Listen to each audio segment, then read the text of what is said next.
Gugutom na ako. Tingnan ko nga, ano ulam?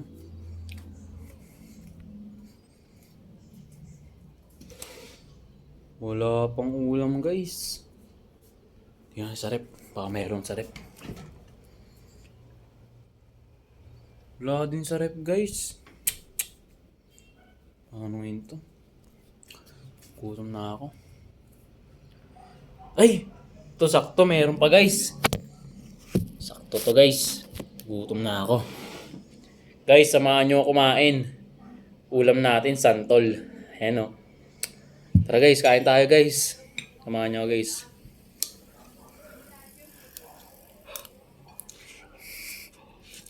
Sarap guys. Ang sarap. Kain nyo na guys, ulam nyo santol. Tara na. Ano?